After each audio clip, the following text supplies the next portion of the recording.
विधानसभा का चुनाव हो रहा है, मणिपुर में हो चुका है और उत्तराखंड, पंजाब में अब वोटिंग होना है। और वोट की ताकत से हमें इस लोकतंत्र की खोट को दूर करना है। हमारे सामने एक बहुत बड़ा लक्ष्य है और अपने ध्येय को प्राप्त करने के लिए वर्तमान में जो सबसे बड़ा साधन है वो वोट है। और हमने बार बार आह्वान किया है कि लोकतंत्र की खोट को हम वोट की चोट से ही दूर कर सकते हैं। वोट के प्रहार से भ्रष्ट बेईमान लोगों का राजनीति से हमें बहिष्कार करना है और राजनीतिक शुचिता का मार्ग प्रशस्त करना है। भारतीय राजनीति का हमें पुनर्जन्म करना है। अभी मणिपुर में वोटिंग हुई 82%। वहां हिंसा भी हुई और भयंकर ठंड के बीच में वोटिंग हुई।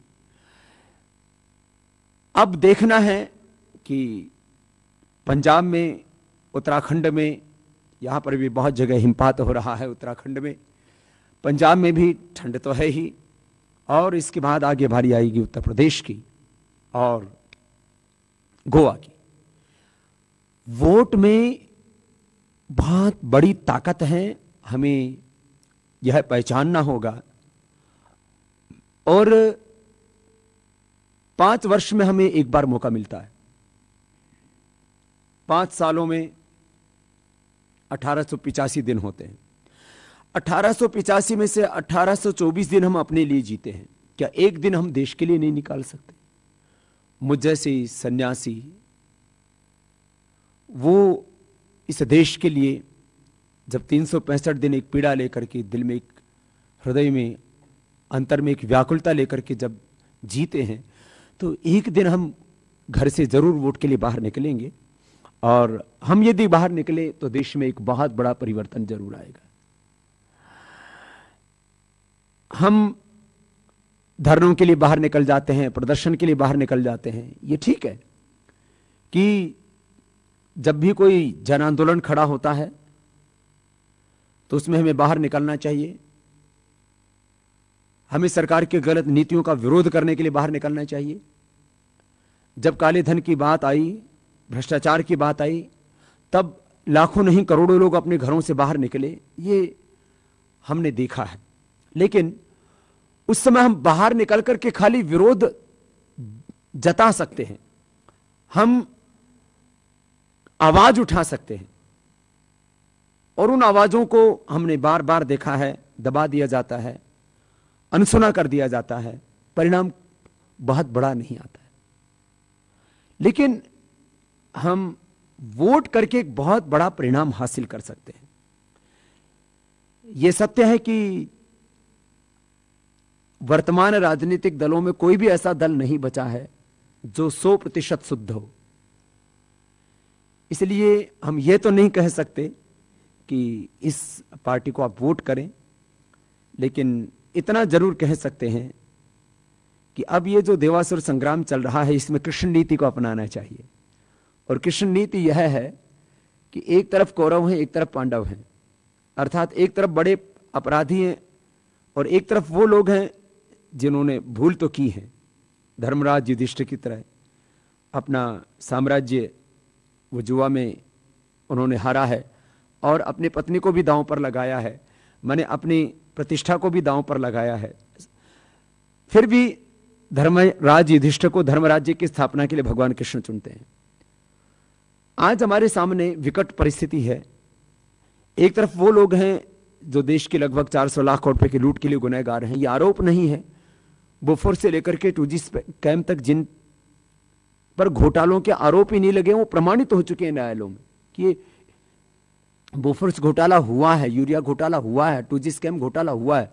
एक तो ये कि किसी पर भी आरोप लगाया जा सकता है, लेकिन एक वो आरोप सत्यापित हो चुके हैं, प्रमाणित हो चुके हैं, उनके एविडेंस मिल चुके हैं और दोषियों को बहुत मायने में सजा भी हो चुकी है।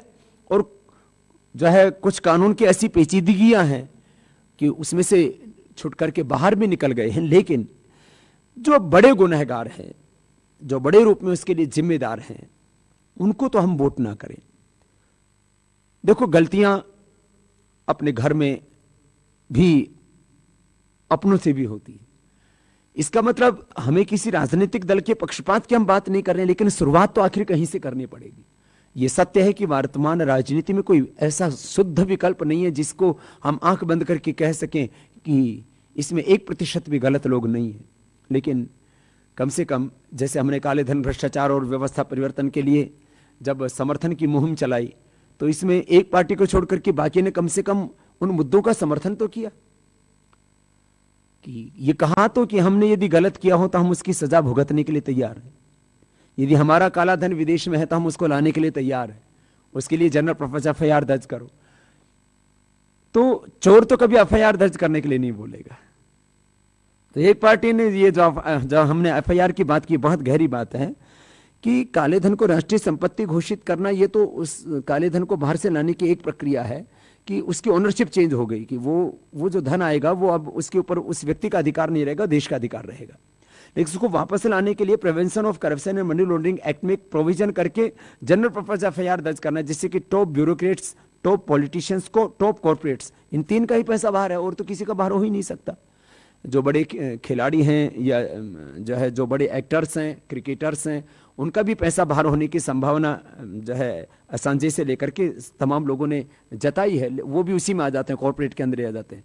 बड़े उद्योगपति, बड़े शीर्ष अधिकारी कॉर्पोरेट्स के साथ साथ बड़े ब्यूरोक्रेट्स और बड़े पॉलिटिशियंस, बड़े राजनेता, इन तीन के अलावा तो बाकी तो आम आदमी को तो अपनी जिंदगी बसर करने के लिए भी उसके पास पैसा नहीं, वो बाहर कहां जमा कराएगा।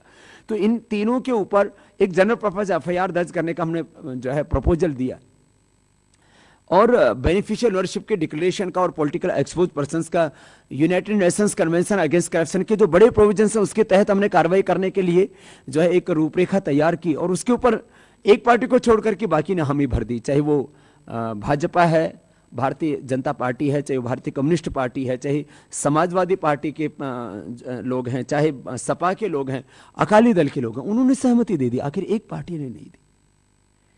ये इससे बड़ा और प्रमाण क्या चाहिए कि इन लोगों की नीतियां क्या है, इन लोगों की नीयत क्या है। मैं आपकी अदालत कार्यक्रम में जो कि शनिवार को भी टेलीकास्ट हुआ और अभी आज रविवार की शाम को भी पुनः उसका जो है टेलीकास्ट होने वाला है, उसमें गया तो एक बेटी ने प्रश्न पूछा, बाबा जी हमको पर्सनैलिटी देख करके वोट करना चाहिए या हमको पॉलिसी देख करके, प्योरिटी देख करके वोट करना चाहिए। हम लोग जो है पर्सनैलिटी देख लेते हैं, इनके बाप दादों ने हम पर राज किया था, इनके जो है पुरखे इस देश के बड़े ओहदों पर रहे हैं, इसलिए इन लोगों को हमें वोट दे देना चाहिए। हम लोगों को ऐसी हमारी ये गुलामी की मानसिकता हमारी ऐसी बनी हुई है कि ये लोग तो राज करना जानते हैं, राज करना नहीं लूटना जानते हैं। इसलिए कि हम लोग एक पर्सनैलिटी देख लेते हैं, हम किसी हीरो हीरोइन को देख करके प्रभावित हो जाते हैं। अरे भाई जो है ये देश के बारे में सोचना होगा, हमें गंभीरता के साथ वोट करना होगा। खाली हम जो है कुछ नाचने गाने वालों को देख करके, एक्टर एक्ट्रेस को देख करके वोट करने लग जाएं, किसी को हम इसलिए वोट कर दें कि इनके खानदान ने हम पर राज किया हिंदुस्तान के ऊपर, वो भी एक दूसरी तरह की बात हो जाएगी। अब ये ठीक है कि खानदान में कुछ अच्छे भी लोग होते हैं, ऐसे लोग जो है उत्तर प्रदेश में भी आपको देखने को मिलेंगे कि हम ऐसा नहीं कहते कि किसी के जो है कुल खानदान में यदि कोई अच्छा व्यक्ति भी है तो हम उसका तिरस्कार करते हैं, लेकिन हमें उनके इतिहास को देखना पड़ेगा, उनके वर्तमान को देखना पड़ेगा और उनके सही बात कि उनके चरित्र को देखना पड़ेगा। तो हम पर्सनैलिटीज के ऊपर ना जा करके हम पॉलिसीज के ऊपर जाएं, उनकी प्योरिटी के ऊपर जाएं, उनके कैरेक्टर के ऊपर जाएं, तो तब जाकर के हम सही निर्णय कर पाएंगे। और चाहे हर एक के भीतर अंतरात्मा में आवाज़ पुकार उठती है। मुझसे बहुत लोगों ने कहा बाबा जी इसका पैमाना क्या है कि हम किसको वोट करें। मैंने कहा देखो बहुत तरह की बातें इन चुनावों के दौरान अलग अलग नेताओं के मुख से आप सुनते हो, बड़े बड़े वादे सुनते हो, बड़े बड़े मंचों से उनके भाषण सुनते हो, लेकिन अपने अंतर से, आत्मा से पूछ करके देखो आपको क्या करना चाहिए। आत्मा कभी भी धोखा नहीं देता है। भीतर से जो आवाज़ और पुकार उठती है बस वहाँ वोट करो। और जब आप थोड़ा सा भी शांत होकर के सोचते हैं, खाली वोटिंग के टाइम ही नहीं, कभी भी जब थोड़ी देर भी शांत होकर के सोचेंगे तो देखेंगे कि जो लोग इस देश की लूट के लिए गुनहगार हैं, जिम्मेदार हैं, उनको तो मुझे वोट नहीं करना चाहिए। अपने आप एक घृणा पैदा हो चुकी है ऐसे लोगों के प्रति जिन्होंने देश के साथ धोखा और गद्दारी की। और बात इतनी तक नहीं है, देखो आज जिस भारत में हम जी रहे हैं इसको हम कहते हैं लोकतांत्रिक देश है। 26 जनवरी को हम सब ने देखा, अपने देश की तीनों सेनाओं की शक्ति हमने देखी और तीनों सेना अध्यक्षों के नेतृत्व में हमने परेड देखी। हमने देखा कि किस तरह से भारत आत्मरक्षा में आत्मनिर्भर हो गया है और जो है बहुत कुछ इस देश ने अचीव किया है। लेकिन एक खास बात हमें यह बताया गया 26 जनवरी को कि हमारे संविधान पर हमें गर्व है, हमें अपने लोकतंत्र पर गर्व है।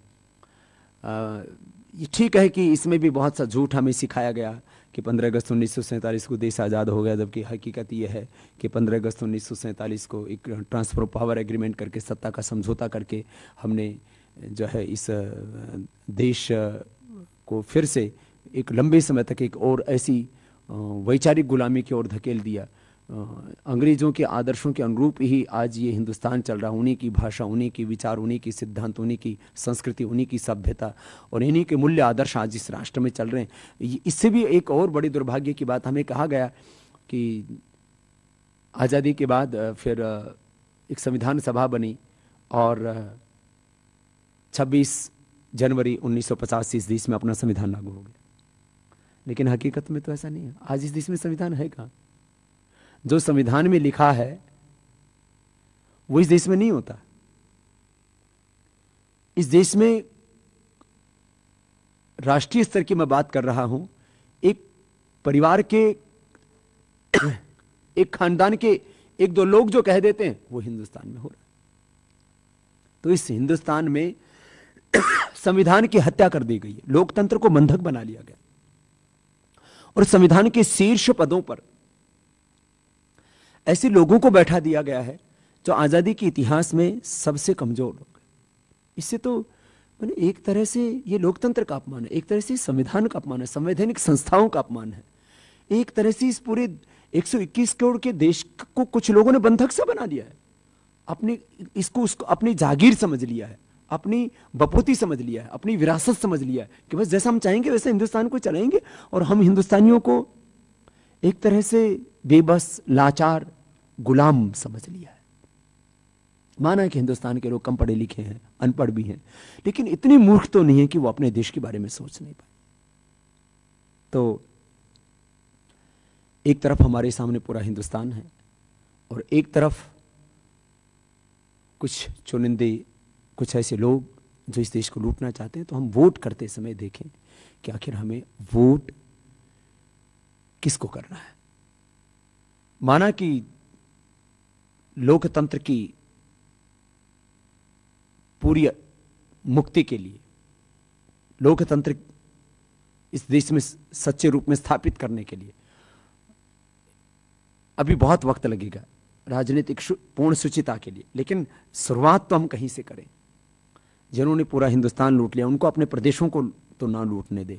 तो बहुत कुछ सोचें और सबसे बड़ी बात, घर से बाहर निकले। मैंने देखा जो विवेकशील लोग हैं, जो समझदार लोग हैं, जो समझते हैं कि अच्छा क्या है, बुरा क्या है और एक एक वोट की ताकत क्या है, क्योंकि अब जो हार जीत है वो 1000-2000 वोटों से होती है। लेकिन ज़्यादातर मैंने देखा जो विवेकशील लोग हैं, समझदार लोग हैं और जो है जो इस देश की नीतियों के बारे में समझते हैं, क्योंकि आम आदमी को तो पता ही नहीं कि हिंदुस्तान की पॉलिसीज़ कैसे बनती हैं और उन पॉलिसीज़ का हमारे ऊपर क्या प्रभाव पड़ता है। इस देश में महंगाई क्यों बढ़ती है? तो महंगाई इस देश में गलत आर्थिक नीतियों के कारण से बढ़ती है।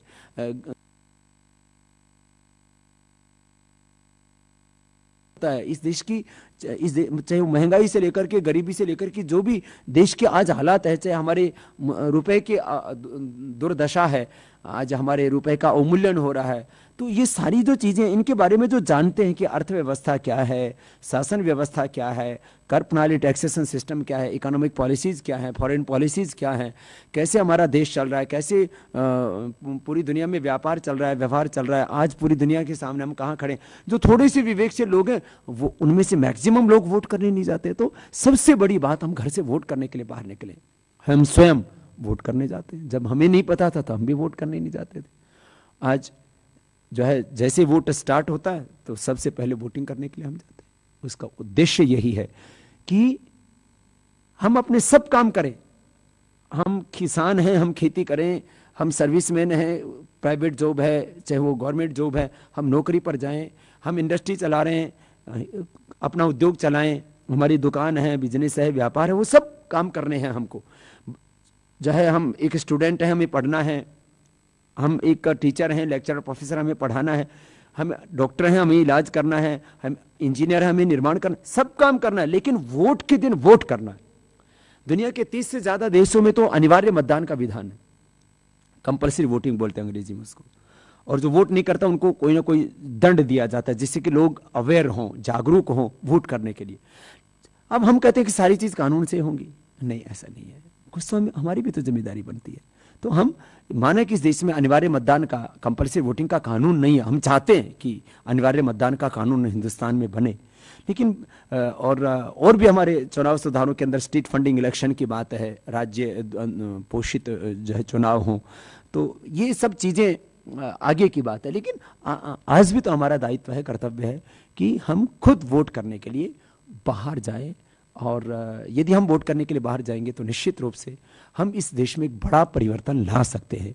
तो वोटिंग परसेंटेज हमारा 90 से ऊपर जाना चाहिए। मैं तो कहता हूँ 100% क्यों नहीं होना चाहिए, ये बहुत बड़ी बात है।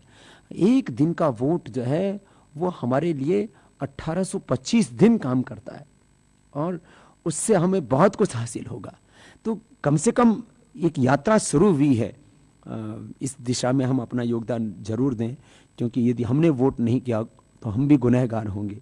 हमारे वोट न करने के कारण से यदि गलत लोग विधानसभाओं में पहुंचते हैं तो इसके जिम्मेदार हम भी होंगे। ये देश के साथ धोखा, विश्वासघात महापाप होगा, इसका हमें ध्यान रखना है। और देखो, चाहे वो राजनीतिक लूट हो, चाहे मैंने कहा कि चौतरफा लूट हो रही हिंदुस्तान में, जो है राजनीतिक तंत्र जो है भ्रष्ट हुआ है, व्यापार तंत्र भ्रष्ट हुआ है और सरकारी तंत्र भ्रष्ट हुआ है। और ये तीन तो अपने बनकर के लूट रहे हैं हमें। जो राजनीतिक तंत्र में लोग हैं, सरकारी तंत्र में लोग हैं, व्यापार तंत्र में लोग हैं, क्योंकि इन तीन के अंदर सांठ-गांठ होती है। विदेशी कंपनियों की लूट का षड्यंत्र चल रहा है। और जो है, अभी भी आपने सुना होगा, भारत का एक कैबिनेट मिनिस्टर बाहर जाता है और विदेश की बैठक में घोषणा करता है कि FDI हमने स्थगित नहीं किया है, हम लाएंगे, इस देश को और लुटवाएंगे। माने किस तरह के रोज षड्यंत्र किए जाते हैं। इस देश के लोगों को किस तरह से बरगलाया जाता है, भ्रम में रखा जाता है, देश के लोगों से झूठ बोला जाता है, भ्रांतियां फैलाई जाती हैं कि विदेशी पूंजी निवेश के बिना तो देश का भला हो ही नहीं सकता, हमारी पूंजी हमको दे दो। उसके ऊपर ध्यान नहीं देते। विदेशी पूंजी आएगी तभी हिंदुस्तान बनेगा। भाई, जहां आम आदमी को तो यही समझने की जरूरत है, काला धन जिस दिन आ गया तो एक परिवार को 20 से 25 लाख रुपए मिलेंगे। ये कोई छोटी बात है क्या? चलो, हमको नहीं समझ में आता है 400 लाख करोड़ रुपए क्या है, इसका डिस्ट्रीब्यूशन कैसे होगा, वापस आएगा तो हिंदुस्तान में, इससे कैसे इंडस्ट्री बढ़ेगी, कैसे इससे एग्रीकल्चर में ग्रोथ आएगी, कैसे इससे हमें नौकरियां मिलेंगी, कैसे धन वापस आएगा, तो इससे जो है पूरे देश में खुशहाली आएगी। वो एक हमारी अर्थव्यवस्था क्या होगी, हमारी रुपए का मूल्य क्या होगा, ये बहुत गहरी बातें। लेकिन हम इसको मोटे तौर पर भी समझें कि यदि ये 400 लाख करोड़ रुपए हिंदुस्तान को जो काले धन के रूप में जमा है, जिसमें मैक्सिमम तो बाहर जमा है, देश के अंदर भी, चाहे वो चुनावों के अंदर काला धन, सबने देखा है कि हर रोज अलग अलग मीडिया की रिपोर्ट ये कहते हैं 100 करोड़ से ज्यादा हर रोज जो है वो काले धन का इस्तेमाल चुनाव के इस दौरान हो रहा है। तो जो है, चाहे वो चुनाव में काला धन है, उससे जो है राजनीति पूरी तरह से भ्रष्ट हो जाती है। काला बाजारी में काला धन होता है तो महंगाई बढ़ती है, ड्रग्स में काला धन होता है तो देश की जवानी, बचपन और देश के गांव सब बर्बाद हो जाते हैं। रियल एस्टेट्स में काला धन होता है तो उससे भी जो है वो आम आदमी के साथ और किसानों के साथ अन्याय होता है, और जो है उससे उपजाऊ ज़मीन जो है वो खेती की ज़मीन नष्ट होती चली जाती है। और खनन में जो काला धन होता है उससे तो कैसे हिंदुस्तान बर्बाद होता है। खैर ये पूरे मुद्दे हैं, लेकिन ये 400 लाख करोड़ रुपये वापस मिलता है तो एक परिवार को औसत आर्थिक रूप से हम उसका मूल्यांकन करें तो 20 लाख रुपये मिलता है। हम चंद नोटों में अपने वोट बेच देते हैं, शराब के कुछ बोतलों में अपने वोट बेच देते हैं। तो आखिर हमें सोचना होगा कि इस हिंदुस्तान के लिए अब हमें क्या करना है। और इस देश को विदेशी पूंजी की आवश्यकता है नहीं भाई, अपने पास इतनी पूंजी है। आज अपने पास में न तो पूंजी की कमी है न तकनीकी की कमी है, बस नीयत हमारी ठीक होनी चाहिए, नीति हमारी ठीक होनी चाहिए, तो सब कुछ हम अचीव कर सकते हैं। मैंने पहले भी कई बार बताया, और जब मैंने पूरा इसका विश्लेषण किया तो आज हम एफडीआई की बात करते हैं कि एफडीआई हम लेकर के आएंगे, पूरे हिंदुस्तान को हम बर्बाद करने की सोच रहे हैं। जो है अभी रिटेल मार्केट में वो नहीं घुसे हैं, बोले वहाँ भी हम ला करके उनको घुसा देंगे जिससे कि पूरे हिंदुस्तान पर उन्हीं का कब्जा हो जाए।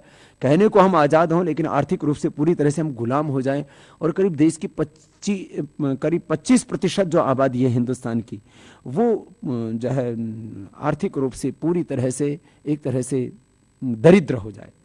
तो ये एक बहुत बड़ी साजिश है। लोग पूंजी पूंजी की बात करते हैं। हिंदुस्तान यूनिलीवर जो 1933 में हिंदुस्तान में आई, और उसका उस समय वो 24 लाख रुपए लेकर के आए। आज 24 लाख रुपए में तो एक छोटी सी दुकान नहीं बनती है। 24 लाख रुपए ही दूसरी और कंपनी है जॉनसन एंड जॉनसन, इन दोनों ही के एफएमसीजी प्रोडक्ट, साबुन, शैम्पू, ये सब टूथपेस्ट आदि, हम बहुत तरह की चीज़ें इनका प्रयोग करते हैं। और कॉलगेट जिससे लगभग हिंदुस्तान के कभी ना कभी किसी ने अपनी ज़िंदगी में उसका प्रयोग किया होगा। बहुत लोग अब जो स्वदेशी का प्रयोग कर रहे हो सकता है अज्ञान में उन्होंने कभी ना कभी प्रयोग किया होगा। वो कंपनी मात्र 1.5 लाख रुपए हिंदुस्तान में लेकर के आई थी। तो कौन कहता है विदेशी कंपनियां पूंजी लेकर के आती हैं, तकनीकी लेकर के आती हैं, निर्यात को बढ़ाती हैं, वो प्रतिस्पर्धा को बढ़ाती है।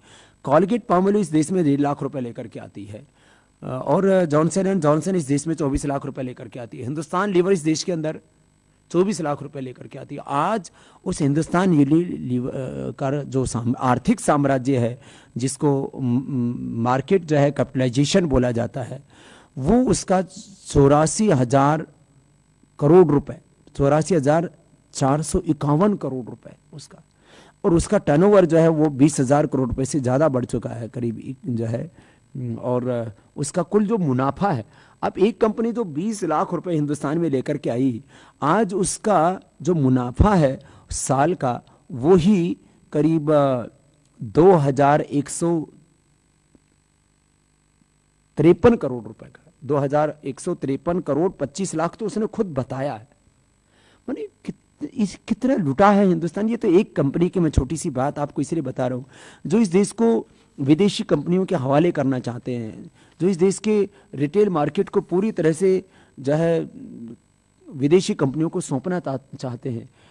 जो अलग अलग हमारे पास में आंकड़े हैं वो ये बताते हैं कि आज हमारे इस रिटेल मार्केट के ऊपर ही जो पूरे हमने आंकड़े निकाले तो ये पता लगा कि रिटेल मार्केट में हमारे देश के लगभग 1,40,00,000 जो है शॉप्स हैं, और उन 1,40,00,000 दुकानों पर जो छोटी मोटी हैं उनके ऊपर जो है हमारे यहाँ पर जो है चूड़ी से लेकर के, बिंदिया से लेकर के, और हमारे दाल चीनी से लेकर के, और हमारे घर के सुई धागा से लेकर के सारे सामान वहाँ पर, रेडियो से लेकर के और टीवी तक सब कुछ मिलता है। अब 1,40,00,000 जो है उन रिटेल आउटलेट्स को, जिसमें कि जो है करीब 93% अनऑर्गेनाइज सेक्टर में है, माने साधारण लोग उसमें काम कर रहे हैं, और उन सबको हम उजाड़ करके, और आप देखो एक दुकान के ऊपर कम से कम कितने लोगों का प्रत्यक्ष परोक्ष रूप से जीवन टिका होता है। जो लोग कहते हैं कि इससे किसानों का आमदनी, किसानों के तो 30% से ज्यादा फसल ही नहीं खरीदेंगे, 70% तो सड़ी जाएगी जो विदेशी कंपनी यहाँ पर आती है। हमारे देश में यदि ये जो चीजें, किसानों को जो उपज का मूल्य नहीं मिलता, उसके लिए तो सरकार की नीतियां जिम्मेदार है। उन्होंने सबके लिए एक जो है नीतियां बना दी कि किसको कितना पैसा मिलेगा उसकी मेहनत का, लेकिन मजदूर को, कारीगर को और किसान को उसकी मेहनत का कितना पैसा मिलेगा ये इन्होंने तय नहीं किया। तो हमारी फसलों का जो लागत मूल्य निर्धारण की नीति हो तो सरकार की द्वारा निर्धारित नहीं की गई, इसलिए किसानों को पूरा मूल्य नहीं मिलता। उसमें कोई रिटेल मार्केट का दोष नहीं है। आप विदेशी कंपनियों को कितने ही बुला लीजिए, वो कोई किसान को मूल्य नहीं दे सकती। सबने देख लिया, रिलायंस ने यहां पर विदेशी कंपनियों की तो छोड़ो, शुरू में साल 6 महीने किसानों को मूल्य दिया और उसके बाद फिर वही सस्ते में खरीदते हैं किसान से। तो खैर, ये विदेशी कंपनियों के लूट के षड्यंत्र में जो इस देश को सौंपना चाहते हैं, जो इस देश की आर्थिक ही नहीं, जो विदेशी कंपनियां यहां पर आती हैं, मैंने कई बार इस बात को पहले कहा है, वो अकेली नहीं आती है, वो अपने साथ में बहुत कुछ यहां पर कचरा के रूप में खतरा लेकर के आती है। जो रिजेक्ट हो चुकी तकनीकी, जैसे परमाणु बिजली बनाने की जो तकनीकी पूरी दुनिया में रिजेक्ट हो चुकी है, उसको हिंदुस्तान में लाना चाहते हैं। जो फ्रीज और बनाने की और तमाम दूसरी तरह की जो तकनीकी बाहर रिजेक्ट हो जाती है, उसको फिर हिंदुस्तान में ले आते हैं। जो दवाएं पूरी दुनिया में प्रतिबंधित हो जाती हैं, मानी रिजेक्ट टेक्नोलॉजी और जो प्रतिबंधित जो दवाइयों से लेकर के, और अपने साथ में वहां के जो है रिजेक्ट आहार को, रिजेक्टेड विचार को, वहां की अपसंस्कृति को, वहां की असभ्यता को, वहां वो सब कुछ जो है कचरा अपने साथ में लेकर के आती हैं, अकेली नहीं आती। और उससे देश का केवल आर्थिक ही नहीं, उसका सामाजिक, नैतिक, आध्यात्मिक पतन होता है, राजनीतिक पतन होता है। फिर राजनीति को गंदा करती हैं, उसको खरीदती हैं और उस राजनीति में अपने लोगों को घुसा देती हैं। कहने को हमको ऐसा लगता है कि हमारे देश के एमएलए हैं, हमारे देश के एमपी हैं, विदेशी कंपनियों के द्वारा जो है एमएलए और एमपी चुन करके, और वो हमारी विधानसभाओं, लोकसभाओं में भेज दिए जाते हैं, और सब उससे भी बड़ा दुर्भाग्य कैबिनेट मिनिस्टर उनके द्वारा चुन दिए जाते हैं। तो एक बहुत बड़ा आर्थिक, सामाजिक, नैतिक, राजनीतिक और पतन का एक बहुत बड़ा मार्ग खुल जाता है। तो जो लोग इस हिंदुस्तान को बर्बाद करना चाहते हैं, आखिर उनको हम वोट क्यों करें? तो बहुत कुछ सोचने की जरूरत है कि आखिर ये जो हिंदुस्तान लुट रहा है, इसको हमें बचाना है, तो ऐसे लोगों को चुनना होगा कि जो इस हिंदुस्तान के बारे में ईमानदारी से इसका भला चाहते हो। तो ये एफडीआई वाला भी एक प्रश्न है जिसको हमें गंभीरता से सोचना होगा, क्योंकि फिर वोट देने के बाद फिर ये शेर बन जाते हैं, फिर ये कोई आवाज सुनते नहीं है हिंदुस्तान की। आप कितना ही चीखते रहिए, चिल्लाते रहिए, कितना ही आप विरोध करते रहिए, सारे विरोधों को कुचलते हुए, रोंदते हुए आगे बढ़ जाते हैं। ये हमने अभी भी देखा है। तो अब मात्र सड़कों पर विरोध प्रदर्शन करने से बात नहीं बनेगी, अब अपने घरों में बैठ करके मात्र आलोचना करने से बात नहीं बनेगी, अब तो वोट करने के लिए घरों से बाहर निकलना पड़ेगा। तो जो इस देश के अंदर एफडीआई के समर्थक हैं, उनको भी सबक सिखाने की जरूरत है। जो लोग इस काले धन के लिए, लूट के लिए जिम्मेदार हैं, उनको भी सबक सिखाने की जरूरत है। नहीं तो कल को फिर आपसे कहेंगे आपको एफडीआई का विरोध करना है तो आप चुनाव लड़ करके आ जाइए। आपको काला धन चाहिए तो आपको चुनाव लड़ लीजिए। आपको काला भ्रष्टाचार को दूर करना है, आपको एक मजबूत लोकपाल बनाना है, आप चुनाव लड़ लीजिए। सबको चुनाव लड़ने की चुनौती दे देते हैं, धमकी दे देते हैं। और मैंने कहा इस लोकतंत्र का तो इतना बुरा हाल कर रखा है। हिंदुस्तान में लोकतंत्र की मृत्यु हो चुकी है, हिंदुस्तान में संविधान की हत्या हो चुकी है, और इस देश की आजादी को बंधक बना लिया है कुछ लोगों ने, इसको अपनी जागीर समझ लिया है। अब ऐसे लोगों के हाथों से इस देश को मुक्त कराना पड़ेगा। ये तो वापस भारत माता प्रतंत्रता की बेड़ियों में जकड़ी जा चुकी है, और इसके लिए एक ही रास्ता है, और वह बहिष्कार का। और राजनीतिक बहिष्कार जब तक इन भ्रष्ट लोगों का नहीं होगा, न तो इनको हम वोट दें, ना इनको हम सम्मान दें, ना इनको जो है हम कहीं पर भी राजनीति में स्थान दें, माने पूरी तरह से जब तक देश के लोगों के मन में इनके प्रति अनादर पैदा नहीं होगा, घृणा पैदा नहीं होगी, तब तक ये हिंदुस्तान नहीं पैदा बचेगा। तो एक केवल इस भ्रष्ट तंत्र के प्रति भी और विदेशी कंपनियों के व्यापार तंत्र के प्रति, उनके लूट के षड्यंत्र के प्रति, तो इस पूरे राजनीतिक भ्रष्ट तंत्र के प्रति और विदेशी कंपनियों के लूट के षड्यंत्र के प्रति एक घृणा, एक अनादर, इनको कहीं पर भी हम अपने जीवन में, अपने राष्ट्र में स्थान ना दें, इनको सम्मान ना दें, अपने आप ही खत्म हो जाएंगे। यही बहिष्कार का रास्ता महात्मा गांधी ने अपनाया। और हमारे भीतर चाहे वो ये राजनीति में, मतलब जिन लोगों ने लाखों लाखों करोड़ रुपए उन्होंने या उनके पुरखों ने लूटा है, और वो वोट मांगने आ जाते हैं, हम उनको वोट दे देते हैं। बस मैं तो जो है इस निष्कर्ष पर पहुंचा, 5 बड़ी चीजें हैं जिससे हमारा हिंदुस्तान लूटता है। एक तो ग्लैमर, ये पॉलिटिशियंस का भी ग्लैमर होता है, और जो विदेशी कंपनियां हैं ये भी अपना जब सामान बेचती हैं बाजार के अंदर, तब ये भी ग्लैमर पैदा करती है। बड़े बड़े हीरो हीरोइंस को अपनी एड में ला करके खड़ा कर देती हैं, और जो है जब इन भ्रष्ट राजनीतिक पार्टियों को वोट मांगना होता है, ये भी जो है ग्लैमर को ला करके अपने मंचों पर सजा देती है। हमको ग्लैमर को देख करके प्रभावित नहीं होना। और आज तो महाराणा प्रताप की पुण्यतिथि, फिर जो है महात्मा गांधी की पुण्यतिथि आ रही। किसके लिए बलिदान दिया इन लोगों ने? जरा सोचे तो सही कि वो कितने महान थे हमारे पूर्वज, जो पाप के लिए को मिटाने के लिए, अधर्म को, अन्याय को, शोषण को मिटाने के लिए जीवन भर संघर्ष करते हैं। और हम, उन्होंने अपना जीवन दे दिया, और हम जो है अच्छे, मतलब उपलब्ध में से जो अच्छे हैं, उन लोगों को वोट करने के लिए घर से बाहर नहीं निकलते। हम किसी से किसी की जिंदगी नहीं मांग रहे, उन लोगों ने अपनी जिंदगी अर्पित कर दी। महात्मा गांधी ने, महाराणा प्रताप ने अपना जीवन, 7 लाख से ज्यादा क्रांतिकारियों ने अपना जीवन लगा दिया कि हम वोट देने के लिए घर से बाहर नहीं निकल सकते। तो ये एक बहुत बड़ा प्रश्न है हमारे सामने। हम दोष देते रहते हैं कि ये ठीक नहीं हो रहा हिंदुस्तान में, वो ठीक नहीं हो रहा, लेकिन जब वोट देने की बात आती है, घरों में बैठे रहते हैं, तो घरों से बाहर निकलें और सबको प्रेरित करें। 10, 20, 50 लोगों को फोन करें कि नहीं, आओ अब जो है वोट देने के लिए आओ, अपने घर से बाहर निकले तो सही। तो जो है ये परिवर्तन की तरफ हिंदुस्तान जरूर आगे बढ़ेगा। और मैंने कहा, एक तो ये ग्लैमर, इससे बचना है, और दूसरा हमारे भीतर एक हीन भावना पैदा हो जाती है। ये विदेशी कंपनियां भी हीन भावना पैदा करती है कि आपने इस कंपनी की घड़ी, इस कंपनी का जो है आपने शर्ट, इस कंपनी का आपने जूता, इस कंपनी का आपने पेन आपने प्रयोग नहीं किया, तो इसका मतलब आप समाज के सभ्य व्यक्ति नहीं है। इसी तरह से राजनीति के अंदर भी जो है ऐसा ही एक हीन भावना पैदा की जाती है हमारे भीतर कि तुम कुछ नहीं कर सकते, हम इस देश के लिए कुछ करेंगे। और हमको ऐसा लगता है कि हम तो बेबस हैं, हम कुछ नहीं कर सकते। हम हमारे एक वोट से हम इस देश की तकदीर और तस्वीर बदल सकते हैं, क्योंकि एक एक वोट मिलकर के ही फिर वो हजारों लाखों में वोट होते हैं, और उनसे हार और जीत तय होती है। और कई बार तो एक एक 2-2 वोट से हार जीत तय होती है। तो एक वोट भी जो है वो एक बहुत बड़ी निर्णायक भूमिका निभाता है, और हमको इस हीन भावना से बाहर निकलना है। अभी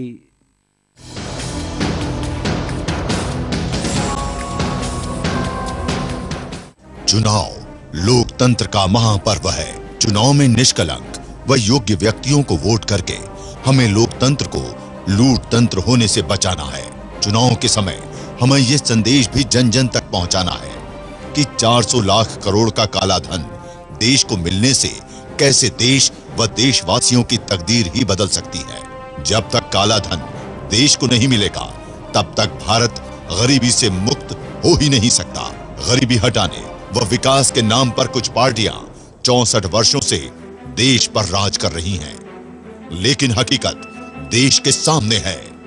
जब तक भ्रष्टाचार नहीं मिटेगा, सरकारी बजट का लगभग 90% धन बेईमान लोग बेखौफ लूटते रहेंगे। इसलिए देश व लोकतंत्र को बचाने के लिए, बेरोजगार को रोजगार दिलाने के लिए तथा गरीब मजदूर व किसानों को न्याय दिलाने के लिए, भारत को परम वैभवशाली विश्व की महाशक्ति बनाने के लिए एकजुट होकर संघर्ष करना है। स्वामी जी के काला धन, भ्रष्टाचार व भ्रष्ट व्यवस्थाओं से मुक्त, स्वस्थ, समृद्ध व संस्कारवान व वैभवशाली राष्ट्र निर्माण के संकल्प को, जो हम सब करोड़ों भारतीयों का सपना है, इसे हमें संगठित होकर साकार करना है। स्वामी जी ने 20 वर्षों से अधिक समय से रात दिन मेहनत करके देशवासियों का स्वाभिमान जगाया है और 5 राज्यों के विधानसभा चुनावों में आह्वान किया है कि देश की लूट के गुनाहगार व जिम्मेदार एक भी व्यक्ति विधानसभा में चुनकर नहीं पहुंचना चाहिए। जिन्होंने देश को बेरहमी से लूट कर काला धन जमा किया है तथा जो पार्टियां काले धन को बचाने में तथा काले धन व भ्रष्टाचार के खिलाफ संघर्ष करने वालों को सताने व मिटाने में लगी है, उनको वोट देना ये देश के साथ धोखा, विश्वासघात व महापाप है। अब चुनाव के दौरान काला धन, भ्रष्टाचार व व्यवस्था परिवर्तन के मुद्दों पर 5 फरवरी को श्रीमद दयानंद बाल सदन मोती नगर लखनऊ, 19 फरवरी मैनपुरी में मतदाता जागरण अभियान के तहत ऐतिहासिक विशाल सभाओं का आयोजन किया जा रहा है ताकि मतदाताओं को वोट डालने के लिए प्रेरित किया जा सके। इसलिए विभिन्न स्थानों पर पत्रकार वार्ता व कार्यकर्ता बैठकों का आयोजन तय किया गया है। इन सभी कार्यक्रमों में अधिक से अधिक संख्या में भाग लेकर अपना राष्ट्र धर्म निभाने के लिए आगे आइए और देश व देशवासियों के लिए संघर्ष कर रहे एक योगी, योद्धा, सन्यासी, राष्ट्र पुरुष के साथ खड़े होकर एक ऐतिहासिक भूमिका निभाइए।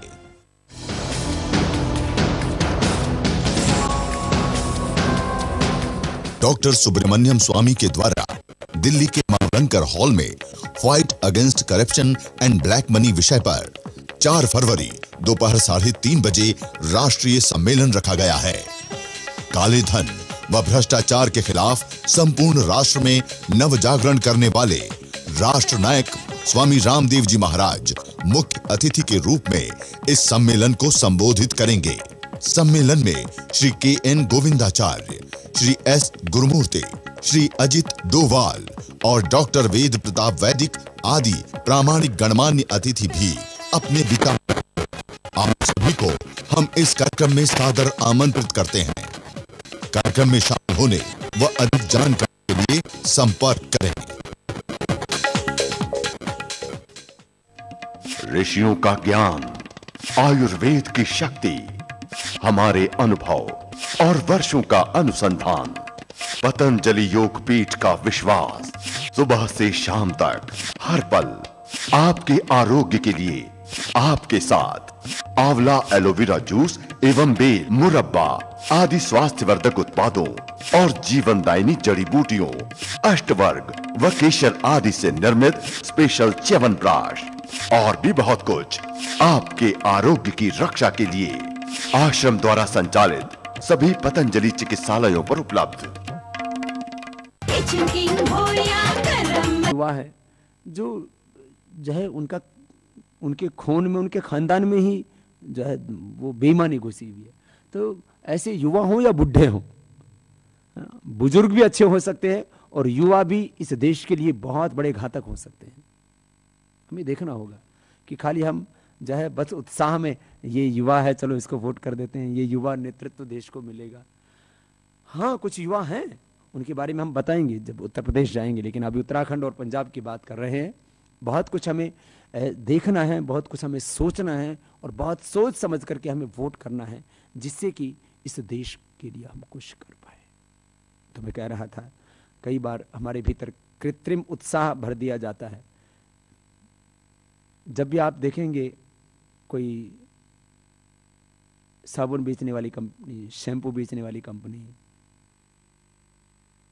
और वो आजकल इत्र आते हैं अलग अलग प्रकार के, परफ्यूम बेचने वाली कंपनी, वो सब इस तरह से ऐड दिखाते हैं कि आदमी को लगे बस ये मुझे मिल गया तो मेरी जिंदगी खुशियों से भर जाएगी, उत्साह से भर जाएगी, जोश और जुनून से भर जाएगी। इस तरह का जो है एक हमें सपना दिखाया जाता है। माने कृत्रिम भूख, कृत्रिम उत्साह और कृत्रिम झूठे सपने, ये इनके आधार होते हैं विदेशी कंपनियों के, और उससे लोगों को भ्रमित करते हैं। और वही राजनीति में तो हमें जो है एक तरफ विदेशी कंपनियों के लूट के षड्यंत्र से तो देश को बचाना, आज हमारे देश में चारों तरफ से आक्रमण हो रहा है और उसके मूल में सबको संचालित करती है राजनीति और सबको नियंत्रित करती है राजनीति। और उसके ऊपर कोई नियंत्रण नहीं होगा, उसके ऊपर कोई कंट्रोल नहीं होगा और उसमें हस्तक्षेप नहीं होगा जब तक सच्चे लोगों का, अच्छे लोगों का, तब तक वो नियंत्रित हो ही नहीं सकते। और ऐसी ऐसी अफवाहें फैलाते हैं। जैसे मैंने जब पंजाब की यात्रा पर निकला तो हिसार में मैंने एक जगह पर बोला, ये मैं तो 20 सालों से बोल रहा हूं कि भगवान राम, योगेश्वर, भगवान श्री कृष्ण, भगवान शिव हमारे आदर्श हैं, मर्यादा पुरुषोत्तम हमारे आदर्श हैं, हनुमान जी हमारे आदर्श हैं, गुरु नानक देव, गुरु अर्जन देव, गुरु गोविंद सिंह और महात्मा गांधी हमारे आदर्श हैं, आदर्श हैं स्वामी विवेकानंद, महर्षि दयानंद, श्री अरविंद। आदर्श हमारे सभी क्रांतिकारी राजगुरु सुखदेव, भगत सिंह, नेताजी सुभाष चंद्र बोस, अशफाक उल्लाह खां, पंडित राम प्रसाद बिस्मिल। और उन पूर्वजों के रास्ते पर हम चलेंगे, उन्हीं के कुलवंश के खानदान के हम हैं, हम भगवान की संतान, हम ऋषियों की संतान हैं, तो उनके रास्ते पर हम चलेंगे। तो ऐसे शातिर हैं, इतने ज्यादा षड्यंत्रकारी हैं और इस तरह की अफवाहें फैलाते हैं, इस तरह की भ्रांतियां फैलाते हैं कि स्वामी रामदेव ने अपने आप को गॉडमैन कहा, अपनी तुलना भगवान से की। अरे मैंने कहा कितने शातिर लोग हैं। हमने कहा कि हमारे पूर्वज हमारे लिए आदर्श हैं। अरे हमारे पूर्वज, यदि भगवान राम, भगवान कृष्ण, भगवान शिव, गुरु नानक देव, गुरु अर्जन देव, गुरु गोविंद सिंह और महाराणा प्रताप, छत्रपति शिवाजी महाराज, सुभाष चंद्र बोस, नेताजी सुभाष चंद्र बोस हो, चाहे वो अशफाक उल्लाह खां हो, चाहे वो पंडित राम प्रसाद बिस्मिल, देश के क्रांतिकारी, ये हमारे आदर्श नहीं होंगे? यदि भगवान हमारा आदर्श नहीं होगा तो क्या शैतान हमारे आदर्श होंगे? और क्या इस हिंदुस्तान में ये कहना भी गुनाह है कि हम उन ऋषियों की संतान हैं और उनके रास्ते पर हम चलेंगे? अरे तो अपने पुरखों के रास्ते पर नहीं चलेंगे, भगवान के रास्ते पर नहीं चलेंगे, तो क्या शैतान के रास्ते पर चलेंगे? मतलब इस तरह से बातों को घुमाते हैं, ट्विस्ट करते हैं, अफवाहें फैलाते हैं, भ्रम फैलाते हैं कि जिससे कि लोगों को लगे कि जो है हम लोग कहीं गलत रास्ते पर देश को, हिंदुस्तान को ले जाना चाह रहे हैं।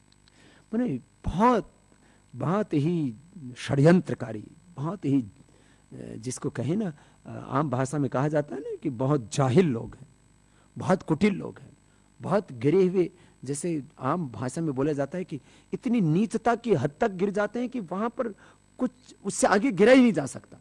नीचता की पराकाष्ठा, अधर्म की पराकाष्ठा, पाप की पराकाष्ठा, गिरने का उससे ज्यादा और कोई पतन का, उससे और ज्यादा कोई अंतिम छोर नहीं हो सकता जहां पर ये जाकर के गिरते हैं। तो अभी ये तो मुझे आश्चर्य हुआ। मैंने कहा मैंने तो कभी स्वप्न में भी अपनी तुलना में भगवान से क्यों करूंगा?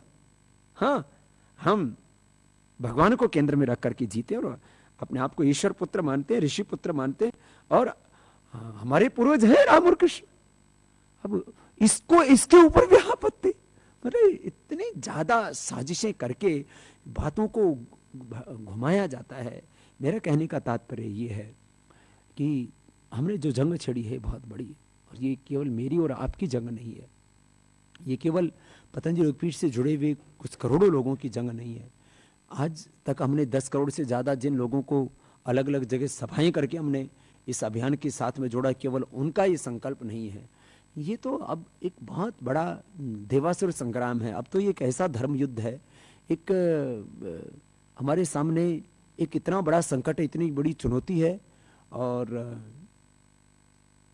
इसमें यदि हम सफल नहीं होते हैं तो इससे देश की बहुत बड़ी हानि होगी। इसलिए अब केवल कुछ चंद लोगों को नहीं, अब तो पूरे हिंदुस्तान के लोगों को अपना हक मांगने के लिए नहीं, हम अपना हक वोट के माध्यम से एक तरह से छीनने के लिए घरों से बाहर निकलना पड़ेगा। मैं कहता हूं, और हमारे सभी महापुरुषों ने भी इस बात को कहा है कि अपना हक मांगने से नहीं, अपना हक जब मांगने से ना मिले तो छीनना पड़ता है। हमने मांगा काला धन, हमने मांगा कि इस देश भ्रष्टाचार मुक्त हो, हमने मांगा कि ये जो है देश में से जो भ्रष्ट व्यवस्थाएं हैं इनका खात्मा होना चाहिए, कुछ नहीं मिला। तो अब ये जो है वोट एक बहुत बड़ी ताकत है। जैसा भी हमें आधा अधूरा लोकतंत्र मिला है, आधी अधूरी हमें आज़ादी मिली है, इसमें एक तो बड़ी ताकत हमें मिली है वोट की। तो उसका पूरा उपयोग देश के लोग करेंगे तो निश्चित रूप से हम एक बड़े परिणाम तक पहुंचेंगे। क्योंकि जो सभ्य लोग हैं, सात्विक लोग हैं, वो अक्सर उदासीन होकर के अपने घरों में बैठ जाते हैं कि अब इस हिंदुस्तान का भला नहीं हो सकता। नहीं, हम बाहर निकलें, आदत तो डालें हम, और जो उपलब्ध हैं उनमें से कम ऐसे लोगों को तो चुने जिनकी काले धन, भ्रष्टाचार और व्यवस्था परिवर्तन को लेकर नीतियाँ स्पष्ट हैं, और थोड़ा बहुत तो उनके भीतर भी जो दोष हैं वो ठीक कर लेंगे। देखो, एक होता है कि उसने ये तय कर लिया कि मुझे तो सुधरना ही नहीं है। तो एक पार्टी ने तो तय कर लिया कि हमें तो काला धन देना ही नहीं है वापस। एक पार्टी ने तो तय कर लिया कि हमको भ्रष्टाचार मिटाना नहीं है किसी भी कीमत पर। लेकिन कुछ दूसरे ये कहें हम मिटाना तो चाहते हैं और उसके लिए करना चाहते हैं। हमारे काले धन, भ्रष्टाचार और व्यवस्था परिवर्तन के इन मुद्दों को लेकर के जब हम उनके पास, हम राजनीतिक पार्टियों के पास हमने पत्र भेजा तो उसके ऊपर उन्होंने स्वीकृति तो दी। भारतीय जनता पार्टी ने, भारतीय कम्युनिस्ट पार्टी ने, अकाली दल ने, सपा ने, बसपा ने उसके ऊपर स्वीकृति तो दी और दूसरे छोटे छोटे दलों ने उसके ऊपर अपनी जो है अपनी पूर्ण सहमति तो जताई। एक ने तो कहते हम तो करेंगे ही नहीं, तुम कर लो क्या करोगे। तो ऐसे लोगों को फिर जो है आप खाली कुछ कह करके जवाब नहीं दे सकते। खाली सड़क पर आकर के खाली कोई विरोध प्रदर्शन करके, धरना करके, भूख हड़ताल करके उनके खिलाफ आप कुछ भी नहीं कर सकते। आप कुछ भी करते रहिए, उनकी सेहत पर कोई असर पड़ता ही नहीं। उनकी चमड़ी बहुत मोटी। जब इन 64 वर्षों में उन्होंने इस हिंदुस्तान को कुछ नहीं दिया तो आगे भी, क्योंकि ये व्यवस्था परिवर्तन का रास्ता भी सत्ता परिवर्तन से होकर के गुजरता है। यद्यपि हमें नैतिक धरातल पर रह करके ही राजनीतिक परिवर्तन करना है। हमको नहीं चाहिए सत्ता और सिंहासन, लेकिन सत्ता में हम सत्य स्थापित करना तो वो भी तरीका वोट से होकर के जाएगा। इसलिए सब वोट करने के लिए बाहर निकले और इस लोकतंत्र के महापर्व पर, मानो इस लोकतंत्र के महाकुंभ पर आप जब वोट करने के लिए बाहर निकलेंगे तो अच्छे लोग स्नान करके इस लोकतंत्र के महाकुंभ में, इस महापर्व पर वो इस देश को इस पाप से मुक्ति दिलाएंगे और जो पापी हैं वो नष्ट भी हो जाए। तो दो काम एक साथ होने हैं। और क्योंकि मैं इस बात को बार बार इसलिए दोहरा रहा हूँ कि हम लोग परिवर्तन चाहते हैं, हम लोग इस देश की भ्रष्ट व्यवस्थाओं को बदलना चाहते हैं। हम चाहते हैं इस देश की अपनी भाषा में शिक्षा व्यवस्था हो, हम चाहते हैं इस देश में समान शिक्षा हो, समान चिकित्सा हो, यहाँ शिक्षा में अध्यात्म हो, संस्कार हो। क्योंकि जब तक सदाचार नहीं बढ़ेगा भ्रष्टाचार कैसे मिटेगा। तो शिक्षा में सदाचार को, संस्कारों को, आध्यात्मिकता को, अपनी भाषाओं को लागू करना ही नहीं चाहते ना। मैंने कोई भी जो है जिससे इस देश का वर्तमान और भविष्य सुधरता वो काम नहीं करना चाहते। ये तो और इस देश को अंग्रेजों की तरह, जैसे अंग्रेजों ने बहुत लंबे वक्त तक इस हिंदुस्तान को गुलाम रखा और उन्होंने ऐसी नीतियां बनाई थी कि हम कम से कम 500 साल, 1000 साल इस हिंदुस्तान पर राज करेंगे। ऐसे उनके सपने थे, ख्वाब थे, वो टूट गए बीच में। ऐसे इन भ्रष्ट और बेईमान लोगों के सपनों को हमें तोड़ना है वोट की चोट करके। मैंने बार बार कहा, जूते, थप्पड़, चप्पल और पत्थरों की मार से ना, वोट के प्रहार से अब इसको ठीक करना पड़ेगा लोकतंत्र को। तो ये बहुत बड़ी बात है। खाली हम जो है बात करते रहें और वोट करने के लिए घर से बाहर नहीं निकलें तो कुछ इस देश कुछ हासिल होने वाला नहीं। और इतना हस्तक्षेप तो करना ही चाहिए। किसने हस्तक्षेप नहीं किया? पिछली बार भी मैंने इस बात को कहा था कि हम भगवान राम से लेकर के और वर्तमान में महात्मा गांधी तक, हम जितने भी हमारे महापुरुष हुए उनको देखते हैं तो उन्होंने सबने राजनीतिक हस्तक्षेप किया और सबके साथ क्रूरता हुई है। अब गुरु नानक देव जी कितने ऊंचे महापुरुष थे, औरंगजेब ने पकड़ करके उनसे चक्की पिसवाई। गुरु अर्जन देव जी उन्होंने तो सत्ताओं के खिलाफ कोई बगावत भी नहीं की। उन्होंने तो कहा हम तो सच के रास्ते पर चल रहे हैं। ये सच के रास्ते पर नहीं चलने देना चाहते, ये नहीं चलने देंगे हमको। इसलिए जो गुरु नानक देव जैसे, जो गुरु अर्जन देव जी जैसे जो महापुरुष पुण्य आत्मा थे, उनके प्रति जो अत्याचार कर सकते हैं, जुल्म कर सकते हैं, जातियां कर सकते हैं, गुरु गोविंद सिंह जैसे महापुरुषों के साथ जिन्होंने जुल्म जातियां की। और इतना ही नहीं, आप तमाम महापुरुषों को देखिए, जो है पश्चिम के महापुरुष हैं, प्रोफेट पैगंबर मोहम्मद साहब हों या जो है भगवान यीशु मसीह जिनको हम कहते हैं, या हम पूर्व में देखें, यहाँ पर भगवान बुद्ध को देखें, आज आदि गुरु शंकराचार्य को देखें, चाहे हम महर्षि दयानंद को देखें, चाहे किसके योगी श्री अरविंद को देखें, किसके साथ जुल्म जातियां नहीं हुई। आध्यात्मिक लोग संघर्षों से, संकटों से भयभीत हों, ये तो हमारी परंपरा नहीं रही। हमारे जितने भी आध्यात्मिक महापुरुष हुए जिनको हम अपना आदर्श मानते हैं आध्यात्मिक जीवन का, उन्होंने सबने जीवन भर जो है जुल्मों ज्यादतियों का सामना किया और उन्होंने संघर्ष करके इस देश को यहाँ तक पहुंचा। तो जो है, खैर वोट करने में तो अब कोई बहुत बड़ा संघर्ष भी नहीं रह गया। एक वक्त था जब पूरे गांव की वोट एक ही आदमी डाल दिया करता था, और ये पूरे देश में चला, ये बहुत अरसे तक जो है पश्चिम बंगाल में भी चला। वहाँ तो खाली परिवर्तन के लिए लाखों लोगों को अपनी जाने, हजारों लोगों को अपनी जानें गंवानी पड़ी। तो ये परिवर्तन के लिए हम किसी को जो है जीवन का बलिदान देने के लिए नहीं कह रहे, हम तो इतनी सी बात करें कि खाली वोट देने के लिए भी हम घरों से बाहर निकल गए, तो उसी से ही इस लोकतंत्र की जो है खोट के ऊपर एक बहुत बड़ी चोट हम करके इसको ठीक करने की दिशा में हम एक बहुत बड़ी ऐतिहासिक भूमिका निभा सकते हैं। हमारे सामने बहुत सी चुनौतियां हैं, बहुत से प्रश्न हैं, और उन चुनौतियों और प्रश्नों के बीच में एक बहुत मजबूत भारत बनाने के लिए, एक बहुत शक्तिशाली भारत बनाने के लिए, समर्थ भारत बनाने के लिए, एक संस्कारवान वैभवशाली भारत बनाने के लिए एक मौका होता है चुनाव का। और इस वक्त यदि हम नहीं घरों से बाहर निकले तो फिर जो है हम 5 साल तक फिर कोसते रहेंगे बुरे लोगों, फिर उनको घरों में बैठे बैठे गालियां देते रहेंगे, फिर कोई जूता फेंकता रहेगा, कोई थप्पड़ मारता रहेगा, कोई चप्पल फेंकता रहेगा, कोई काले झंडे दिखाता रहेगा। अब इनसे कुछ हासिल होने वाला नहीं है। ठीक है, विरोध प्रदर्शन करना चाहिए, पाप का अन्याय का विरोध करना वो एक बात है, लेकिन अब वो उन लोगों के लिए है जो कुछ सुनते हो। सत्ताएं आज बहरी हो चुकी हैं, अंधी हो चुकी हैं, और सच बोलती नहीं है, गूंगी भी हो चुकी है। अब उस अंधी, बहरी और गूंगी सत्ताओं को सबक सिखाने का एक ही तरीका है कि हम वोट करें, और वोट खुद ही ना करें, औरों से भी करवाएं।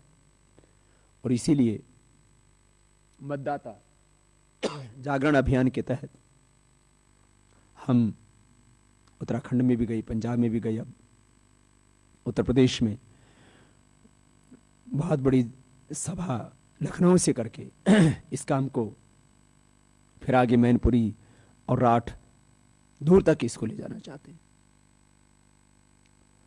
जब एक सन्यासी के मन में इतनी पीड़ा है जिसको कुछ नहीं चाहिए, तो आपको तो नौकरी चाहिए, देशवासियों को, उनको तो महंगाई से मुक्ति चाहिए।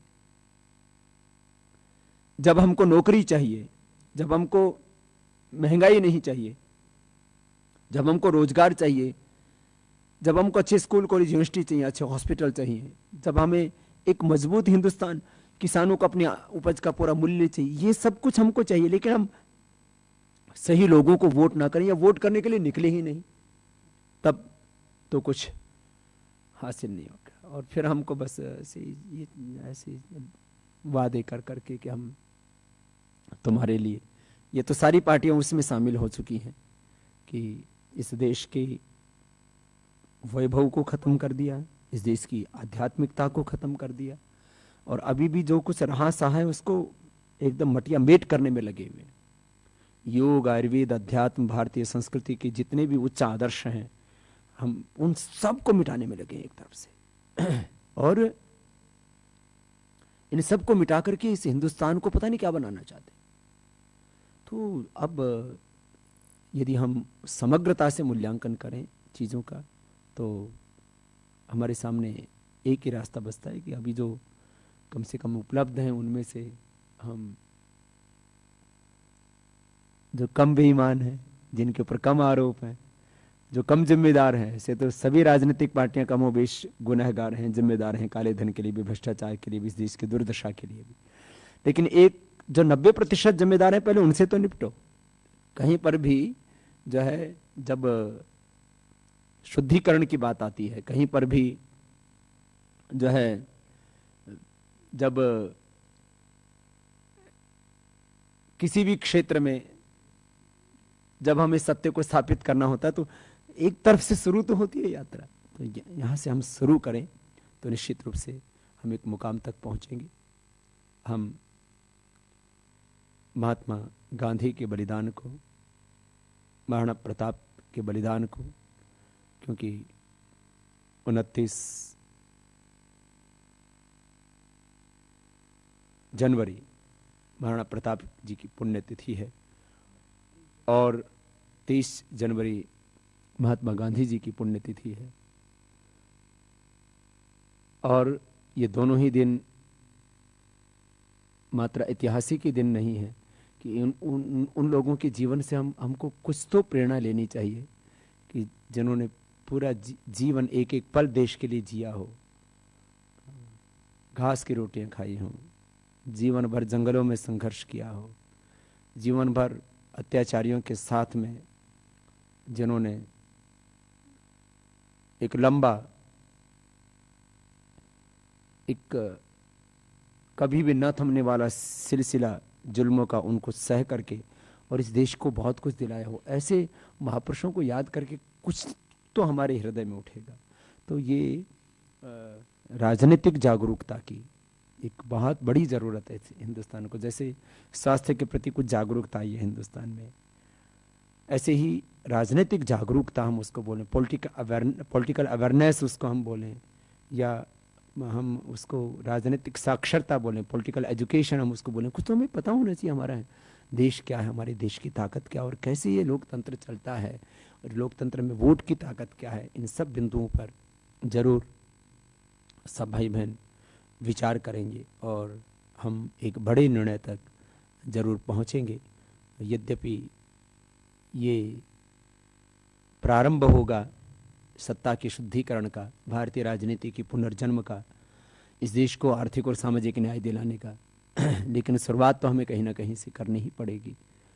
इतना ताकतवर हमारा भारत जो विश्व गुरु रहा, और बात पुराने वक्त की बात नहीं, 18वीं शताब्दी तक जिस भारत ने पूरे विश्व का आर्थिक नेतृत्व किया, आध्यात्मिक नेतृत्व तो आज भी भारत कर रहा है पूरे विश्व का, उस देश का अब चारों ओर से पतन हो रहा है। जो पहले लूटा सो तो लूटा, अभी भी इस देश में बहुत कुछ है जिसको हम बचा सकते हैं और पहले का लूटा हुआ भी देश का हक वापस दिला सकते हैं। कुछ लोग बहुत तरह की जो है आशंकाओं से ग्रसित रहते हैं, क्या इतना लूटा होगा, अरे आगे का लूट बचा लो। आगे इस देश में जो लूटा जा चुका है इससे कई गुना और ज्यादा बचा हुआ अभी 20,000 लाख करोड़ रुपए के से ज्यादा के तो भू संपदाएं बची हुई है अभी, उसको हमें बचाना। तो हमारे सामने बहुत प्रश्न है और हमें समाधान बस एक ही दिखता है कि हम वोट करने के लिए अपने घरों से बाहर निकलें और हम पूरे भारत स्वाभिमान संगठन की ओर से, और केवल संगठन की ओर से नहीं, इस भारत माता के लिए, और जो सपना अपने दिलों में लेकर के हमारे महापुरुषों ने अपने बलिदान दिए, अपने प्राणों की आहुति दी, अपने जीवन अर्पित किए, उनके सपनों का भारत बनाने के लिए, इस देश को देश का हक दिलाने के लिए, यदि हम आज भी घरों से बाहर नहीं निकले वोट करने के लिए, और एक दिन बाहर निकलना ये कौन सी बहुत बड़ी बात है ये, लेकिन इससे हासिल बहुत कुछ होगा।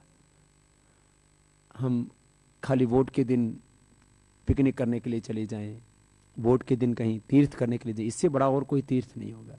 देश रहेगा तो सब कुछ रहेगा, देश बचेगा तो सब कुछ बचेगा, देश ही नहीं रहा तो फिर कुछ भी नहीं बचेगा। ये बहुत बड़ी बात है कि हम राजनीति में ऐसे प्रामाणिक और ऐसे जिम्मेदार लोगों को लेकर के आएँ और उनको हम चुनें जिनके दिलों में वास्तव में देश से प्रेम है। हम डॉक्टर अच्छे चाहते हैं, डॉक्टर अच्छे नहीं होंगे तो इलाज ठीक नहीं करेंगे। कोई भी आदमी हार्ट का ऑपरेशन कराने से पहले उस डॉक्टर के बारे में पूरी हिस्ट्री पूछता है, भाई इस आदमी ने, इस डॉक्टर ने कितने लोगों का इलाज किया होगा। कहीं ऐसा तो नहीं कि मेरी सर्जरी करने लगे और पता लगा कि भाई वो दिल फाड़ के रख दिया और वहीं राम नाम सता हो गया। हम डॉक्टर को चुनते हैं तो उसकी प्रामाणिकता देखते हैं। हम किसी स्कूल में अपने बच्चों को भर्ती करते हैं तो उस स्कूल का रिकॉर्ड देखते हैं। हम जो है किसी खानदान में अपने बच्चों का संबंध करते हैं तो उनका ट्रैक रिकॉर्ड देखते हैं, उसका पूरा कुल खानदान देखते हैं। राजनीति में भी तो कुल खानदान देख लो भाई, कि भाई इनके खानदान ने हिंदुस्तान को क्या दिया है और ये क्या देंगे। और खानदान इसलिए नहीं कि उनके बाप दादाओं ने पाप किया उसका उनके बेटों को फल मिले, लेकिन ये एक बहुत बड़ी बात है कि और ये इसको विज्ञान भी मानता है कि बीमारियां ही जेनेटिक नहीं होती, स्वभाव भी जेनेटिक होता है। ये तो विज्ञान भी मान चुका है। तो जिनके खून में, जिनके खानदान में जो है वो लूट है, देश के साथ एक तरह से धोखा और विश्वासघात उनके खून में ही है, वो कैसे इस देश को बचा पाएंगे? तो हमारे सामने बहुत बड़ी चुनौती है कि हम जिन पार्टियों को, मैं इसमें व्यक्तियों की बजाय पार्टियों को ज्यादा महत्व देने की बात करता हूं, क्योंकि जो प्रत्याशी आज खड़े हैं कल वो चुन करके चले जाते विधानसभाओं में, तो उनको जो है पार्टी की विप को फॉलो करना पड़ता है, पार्टी लाइन को फॉलो करना पड़ता है। वहां जो पार्टी के एक टॉप लीडर ने कह दिया वो मानना पड़ेगा। तो जिनकी टॉप लीडरशिप ठीक है, कम से कम उन पार्टियों को वोट करें। टॉप लीडरशिप को आप मान सकते हो कि जो है वो इस देश के लिए बुरा नहीं करेंगे। और हमने जो है देखा है सभी जगह पर, ये देश का इतिहास भी रहा है कि जिनकी टॉप लीडरशिप है कम से कम उनमें, ठीक है जब एक बहुत बड़ा परिवार होता है तो उस परिवार में सब बच्चों का एक जैसा चाल चलन चरित्र नहीं होता है।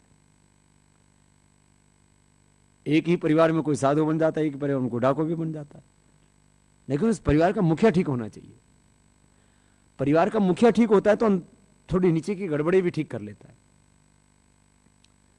तो जिन पार्टियों के शिखर पर बैठे लोग, उनका ही लूट का इतिहास हो, वो कैसे हिंदुस्तान को बचा पाएंगे? तो ये एक बहुत गहरा, बहुत बड़ा प्रश्न है और इसका समाधान भी हमें खोजना पड़ेगा। आज हम एक ऐसे दोराहे पर खड़े हैं, एक ऐसे मोड़ पर खड़े हैं, यदि हमने इस देश के लिए अब कुछ नहीं किया और ये काला धन जमा करने वाले, काले धन वालों को बचाने वाले मेरे से कहा, बोले बाबा जी 85 देशों के साथ संधियां तो कर ली हमने। मैंने कहा तुमने जो संधियां की हैं ये काला धन लाने के लिए की हैं या काले धन वालों को बचाने के लिए की हैं? 2011-12 से पहले जो लूट के लेके गए उसका, उससे पहले जो लूट के लेके गए उसका कोई हिसाब नहीं मिलेगा। तुमने कहा तुमने संधियां की काले धन वालों को बचाने के लिए की है, भ्रष्टाचार को बढ़ाने के लिए तुम कानून बनाना चाहते हो, लोकपाल को भी अपनी कठपुतली बनाना चाहते हो। ये सारे जो कृत्य, इतना सब कुछ सामने होते हुए भी देश के लोग यदि नहीं जगेंगे फिर कौन भला करेगा हमारे? तो अब बहुत प्रामाणिकता के साथ हमें उन लोगों को देखना है जिन लोगों ने देश के साथ जुल्म किए, जातियाँ की हैं। मैं तो देखता हूँ, चलो आज़ादी के पहले का हम लोगों ने बहुत कम देखा है, आज़ादी की बात का तो बहुत कुछ देखा है हमने, और कुछ इतने गहरे, इतने कड़वे सच हैं उसको अभी कहने का वक्त भी नहीं आया है। लेकिन अब इस हिंदुस्तान में, इस भारतवर्ष में बहुत कुछ अब बदलने का वक्त आ चुका है और मैं संपूर्ण राष्ट्रवासियों से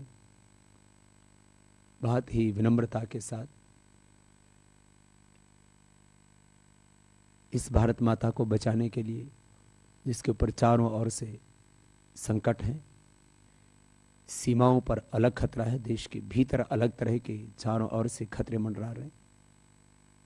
नक्सलवाद, माओवाद का तो, आतंकवाद का जो खूनी खेल हो रहा है वो तो एक खतरा है, लेकिन इसके पीछे मूल में क्या, वनवासी आदिवासियों के अधिकार उसके मूल में है, और मूल में है जो जिनको छोटी जातियां कहा गया, जो दलित हैं, वाल्मीकि हैं, फिर बड़ी जातियों के भी आर्थिक दृष्टि से वो कमजोर लोग, वो भूमिहीन लोग, वो साधनहीन लोग, जो आज यदि उनको न्याय नहीं मिला तो कल को पूरे देश के अंदर ऐसा संघर्ष पैदा हो जाएगा और एक ऐसी अव्यवस्था हो जाएगी, जब तक किसी देश में आर्थिक और सामाजिक असंतुलन की जो दूरियां हैं वो कम नहीं होती हैं, तो संघर्ष इतना बड़ा हो सकता है जिसकी हम कभी कल्पना नहीं कर सकते।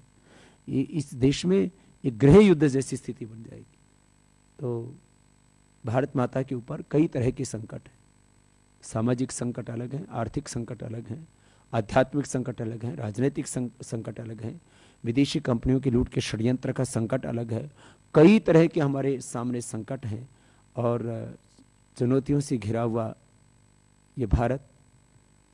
और कहने को आज हम आज़ाद, लेकिन मैंने कहा जब लोकतंत्र को बंधक बना लिया गया हो, जब संविधान की जिस देश में हत्या कर दी गई हो और पूरी तरह से संवैधानिक संस्थाओं का सरकार ने अपनी कठपुतली बना लिया हो, इस देश के अंदर यदि आज ये परिवर्तन नहीं हुआ तो इन बेईमानों के हौसले और बुलंद हो जाएंगे और फिर ये हिंदुस्तान को कहाँ लेकर के जाएंगे। मेरे से एक बोला, बाबा जी अभी भी ये बेईमान लोग जीतते हैं तो क्या आप लोग और आप लोगों का ये अभियान ये पराजित तो नहीं हो जाएगा? मैंने कहा देखो भाई, अब इसमें पराजय तो देश की होगी, पराजय तो सच की होगी। यदि आज सच हारता है तो उसका फल भी हमको ही भोगना पड़ेगा। आज यदि देश हारता है, आज यदि ईमानदारी हारती है, आज यदि सिद्धांत और मूल्य पराजित होते हैं तो ये मेरे लिए कोई मात्र एक सदमे की बात नहीं होगी, कोई मेरे लिए एक दुख की, पीड़ा की, वेदना की, व्याकुलता की बात नहीं होगी, तो पूरे देश की बात होगी कि अब इस हिंदुस्तान को सोचना है कि हमको क्या करना है। तो बहुत कुछ सोचें और सोच करके आज संकल्प लें और 30 तारीख की सुबह अपने घरों से बाहर निकलें और वोट करने के बाद फिर दिन भर में वोट करने में 1 घंटा 2 घंटा कितना समय लगता है। आजकल तो इतनी व्यवस्था कर दी है चुनाव आयोग ने कि आपको कहीं पर भी आधा 1 घंटे से ज़्यादा वेट करना ही नहीं पड़ता। और यदि आप सुबह सुबह जल्दी चले जाते हैं तो बिल्कुल लाइन में आपको लोग ही नहीं मिलते हैं। तो क्या एक दिन में भी क्या 1 घंटे का वक्त हम नहीं निकाल सकते? 500 जो है 5 वर्षों में अर्थात 1825 दिनों में एक दिन में भी 5 वर्षों में 1 दिन और 1 दिन में भी 1 घंटा वो हमें निकालना है और उसका फल इस देश को बहुत बड़ा मिलेगा। मुझे लगता है आप इन बेईमान लोगों की, इन देश का धन लूटने वालों को, भारत माता की इज्जत आबरू को लूटने वालों को आप सबक सिखाएंगे, नहीं तो इनके हौसले और बढ़ जाएंगे। जैसे मैंने कहा तो काला धन वालों को जो बचाने में लगे हैं, भ्रष्टाचार को जो बढ़ाने में लगे हैं और काला धन और भ्रष्टाचार के खिलाफ अभियान करने वालों को जो सताने में लगे हैं, उनको मिटाने में लगे हैं, उनको अब ये सबक सिखाने का वक्त है।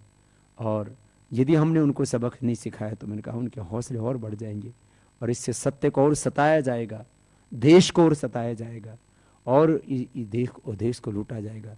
और आज ये देश इस स्थिति में नहीं है कि ये सब कुछ को और झेलें। हम बहुत कुछ हमने झेला है, अब तो इस देश को संकट से बाहर निकालने के लिए सबको घर से बाहर निकल करके वोट डालने के लिए जरूर जाना है, जरूर जाएंगे और सच जीतेगा। यही हमारी संस्कृति का आदर्श रहा है, सत्यमेव जयते।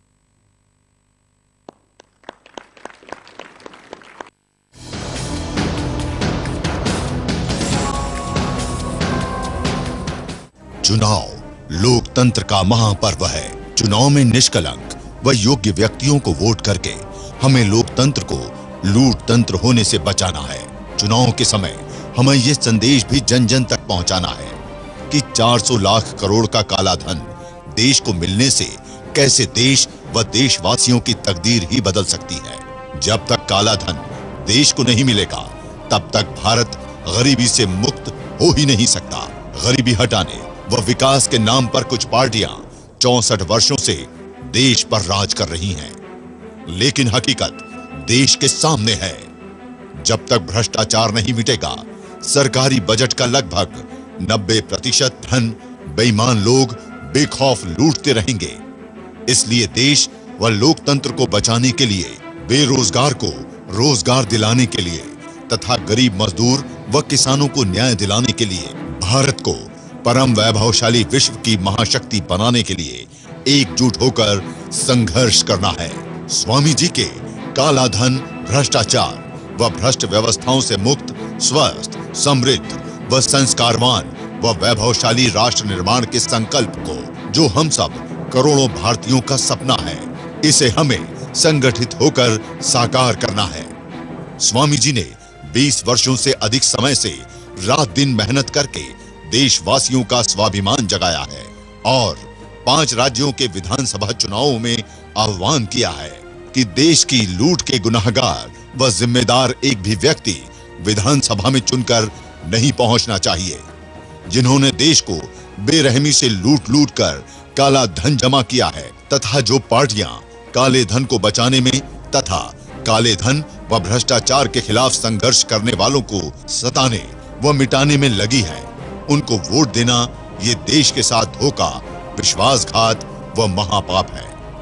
अब चुनाव के दौरान काला धन, भ्रष्टाचार व व्यवस्था परिवर्तन के मुद्दों पर 5 फरवरी को श्रीमद दयानंद बाल सदन मोती नगर लखनऊ, 19 फरवरी मैनपुरी में मतदाता जागरण अभियान के तहत ऐतिहासिक विशाल सभाओं का आयोजन किया जा रहा है ताकि मतदाताओं को वोट डालने के लिए प्रेरित किया जा सके।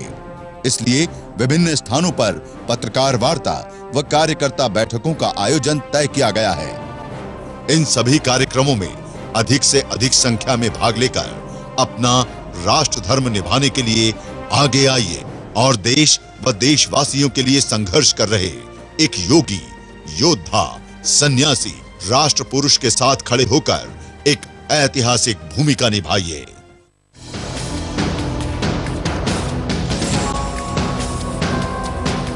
डॉक्टर सुब्रमण्यम स्वामी के द्वारा दिल्ली के मावलंकर हॉल में fight against corruption and black money विषय पर 4 फरवरी दोपहर 3:30 बजे राष्ट्रीय सम्मेलन रखा गया है। काले धन व भ्रष्टाचार के खिलाफ संपूर्ण राष्ट्र में नव जागरण करने वाले राष्ट्र नायक स्वामी रामदेव जी महाराज मुख्य अतिथि के रूप में इस सम्मेलन को संबोधित करेंगे। सम्मेलन में श्री KN गोविंदाचार्य, श्री S गुरुमूर्ति, श्री अजित डोवाल और डॉक्टर वेद प्रताप वैदिक आदि प्रामाणिक गणमान्य अतिथि भी अपने विचार। आप सभी को हम इस कार्यक्रम में सादर आमंत्रित करते हैं। कार्यक्रम में शामिल होने व अधिक जानकारी के लिए संपर्क करें।